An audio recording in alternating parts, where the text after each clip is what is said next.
Hello friends. CDP की आज की क्लास में आप सभी का बहुत बहुत अभिनंदन, स्वागत है। आज जो हम विषय लेकर आए हैं वह है बहुत ही इम्पोर्टेंट, महा इम्पोर्टेंट टॉपिक, जिसका नाम है व्यक्तिगत विभिन्नताएं या व्यक्तिक विभिन्नताएं। इंग्लिश में बोलते हैं इंडिविजुअल डिफरेंसेस। चलिए शुरुआत करता हूं एक छोटे से गांव के स्कूल की क्लास के एक दृश्य से। एक छोटा सा गांव था और उसमें एक स्कूल था जिसमें बहुत सारे बच्चे पढ़ते थे। दो बच्चे थे उसी गांव के जिनका नाम रमेश और सुरेश था। वे दोनों एक ही क्लास में थे। रमेश जो था वो बहुत मेहनती था और गणित और साइंस, मैथ और साइंस मतलब उसके फेवरेट सब्जेक्ट्स थे। जब खेल की बात आती थी तो वो थोड़ा दूरी बना के रखता था। जबकि जो सुरेश था वो पढ़ने में सामान्य था, बहुत होशियार तो नहीं था पर बुद्धू भी नहीं था, सामान्य था। लेकिन ड्राइंग में और खेल में उसकी बहुत रुचि थी, सबसे आगे रहता था इन दो फील्ड में। वो जो उनकी टीचर थी वो भी इन दोनों के बारे में अच्छे से जानती थी कि उन दोनों में क्या क्या क्षमताएं हैं। एक बार क्या हुआ कि एक प्रतियोगिता का आयोजित हुई जिसमें प्रत्येक विषय से संबंधित प्रतियोगिता थी। तो उनकी क्लास टीचर ने उनसे कहा, रमेश से कहा कि बेटा देखो, ऐसे ऐसे एक प्रतियोगिता हो रही है और तुम जो है साइंस का एक प्रोजेक्ट बनाओ। रमेश खुशी खुशी तैयार हो गया। फिर उन्होंने सुरेश को बुलाया और उसे प्रेरित किया कि देखो, इसमें कला प्रतियोगिता भी है, तुम्हारी ड्राइंग बहुत अच्छी है, तुम बड़ों जैसी ड्राइंग करते हो, इसलिए तुम भी जो है इस प्रतियोगिता में भाग लो। सुरेश ने मैडम के कहे अनुसार वो भी तैयार हो गया। दोनों बच्चे प्रतियोगिता में पार्टिसिपेट करते हैं और दोनों ही प्रथम स्थान प्राप्त करते हैं। इन दोनों को ही पहला पहला स्थान मिलता है और दोनों को ही पुरस्कार मिलता है। देखिए यहां क्या था, दोनों बच्चे अनोखे थे। एक में बुद्धिमत्ता थी तो एक में कलात्मकता थी। कहने का मतलब यह है कि हर व्यक्ति में अलग अलग क्षमताएं होती हैं, हर बच्चे में अलग अलग क्षमताएं होती हैं। इस संसार में कोई भी दो व्यक्ति आपको ऐसे नहीं मिल सकते जो पूर्ण रूप से एक जैसे हो। अब चाहे आप इसे प्रकृति का नियम मान लीजिए और चाहे ईश्वर का चमत्कार मान लीजिए, ये तो आपके ऊपर है। यहां तक कि अगर हम देखें जुड़वा बच्चों को, तो जुड़वा बच्चे भी जो होते हैं वो हो सकता है शकल सूरत में तो बिल्कुल एक जैसे हों, लेकिन अगर हम बात करें उनके स्वभाव की, रुचि की, बुद्धि की, उनके संवेगों की, शारीरिक विकास की, तो उनमें कहीं ना कहीं भिन्नता जरूर मिलेगी।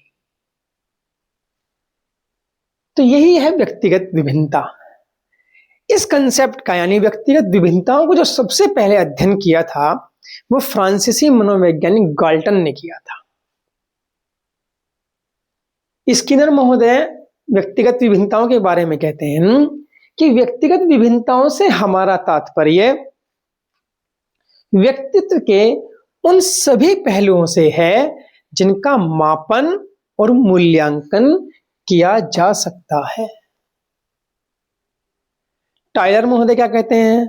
वो कहते हैं कि शरीर के रूप, रंग, आकार, कार्य, गति, बुद्धि, ज्ञान, उपलब्धि, रुचि, अभिरुचि आदि लक्षणों में जो भिन्नता पाई जाती है वही व्यक्तिगत भिन्नता है या व्यक्तिगत विभिन्नता है।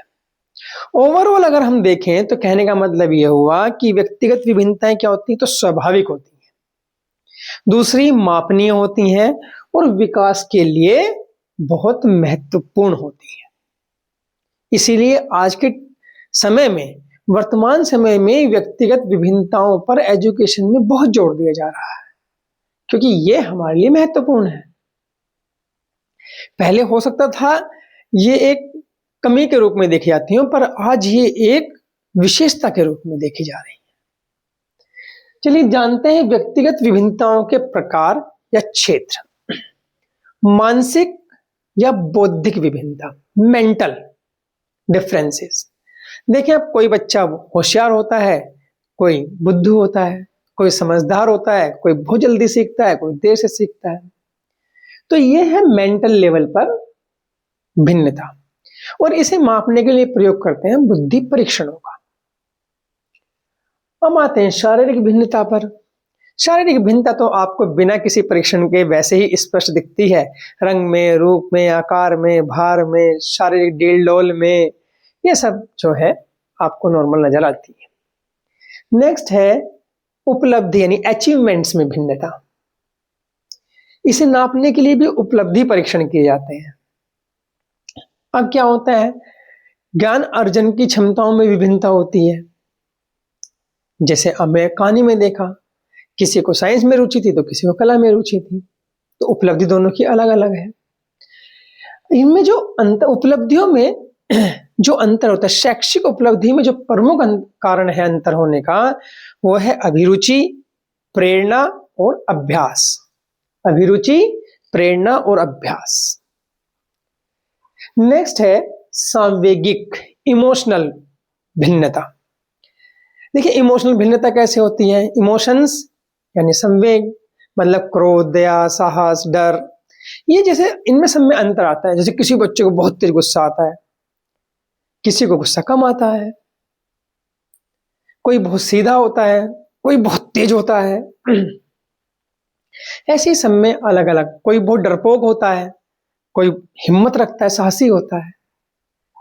नेक्स्ट है सामाजिक विभिन्नता। सामाजिक विभिन्नता कैसे? जैसे कुछ बच्चे बड़े मिलनसार होते हैं, उन्हें दूसरों की मदद करने में बड़ा आनंद आता है, लेकिन कुछ बच्चे ये सोचते हैं बस मेरा ही मेरा हो, दूसरे का ना हो। कुछ एकांत प्रिय होते हैं, कुछ संकोची स्वभाव के होंगे। क्या मतलब? उन्हें अपनी बात कहनी है पर उन्हें संकोच रहता है, आपसे आके सीधे नहीं कहेंगे, दूसरे बच्चे से कही जाएंगे। ऐसे होते हैं। कुछ बहुत बहादुर होते हैं, कुछ ऐसे होते हैं जिन्हें नेतृत्व करना बड़ा अच्छा लगता है, लीडर बनना बड़ा अच्छा लगता है। कुछ सोचते हैं ये लीडरशिप हमारे काम नहीं है। कुछ ऐसे होते हैं। तो सामाजिक परिस्थिति समान रहने पर भी बालकों में क्या होता है, विभिन्न तरह की सामाजिक प्रतिक्रियाएं देखी जाती है, अलग अलग। नेक्स्ट है विशिष्ट योग्यताओं में भिन्नता। यानी सभी व्यक्तियों में तो विशिष्ट योग्यता नहीं होती, कुछ में होती है, पर जिनमें होती है उनमें भी उसकी मात्रा में अंतर होता है। जैसे खिलाड़ी होते हैं, सभी खिलाड़ी एक ही स्तर के नहीं हो सकते, सभी बढ़िया बैट्समैन नहीं हो सकते, तो उनमें भी कहीं ना कहीं अंतर होता है। सभी कलाकार एक जैसे नहीं हो सकते। जैसे एक्टर देखते हैं, कोई एक्टर, किसी एक्टर का बहुत नाम होता है, किसी का कम नाम होता है, तो सभी वो भी एक से नहीं हो सकते। तो ये है विशिष्ट योग्यताओं में विभिन्नता। नेक्स्ट है व्यक्तित्व विभिन्नता। व्यक्तित्व तो सभी बार बार आते भी रहते हैं कि कुछ बच्चे अंतर्मुखी होते हैं, कुछ बहिर्मुखी होते हैं। नेक्स्ट अभिवृत्ति में विभिन्नता, एटीट्यूड में। कहते हैं ना इसका एटीट्यूड बड़ा वैसा है, ये अपने एटीट्यूड में ही रहता है। तो ये वही विभिन्नता है एटीट्यूड में। जैसे मान लीजिए माता पिता का झुकाव शिक्षा की ओर है, तो बच्चे का झुकाव भी शिक्षा की ओर होगा। अब मान लीजिए माता पिता पढ़े लिखे भी नहीं है और शिक्षा के प्रति उनमें कोई रुचि भी नहीं है, तो उनके बच्चे स्कूल जाएं या ना जाएं उन्हें कोई फर्क नहीं पड़ता, तो उनमें भी शिक्षा के प्रति झुकाव नहीं होता।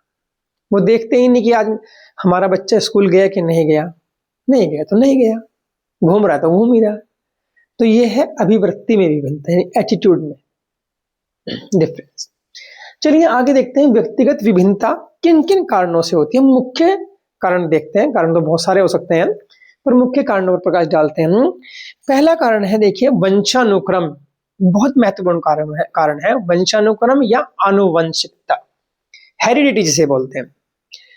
बहुत महत्वपूर्ण कारण है, बहुत प्रमुख कारण है। देखिए, जो बच्चे में गुण ट्रांसफर होते हैं, विशेषताएं ट्रांसफर होती हैं, कैरेक्टर्स ट्रांसफर होते हैं, वो कहां से होते हैं? कुछ माता के वंश के होते हैं, कुछ पिता के वंश के होते हैं।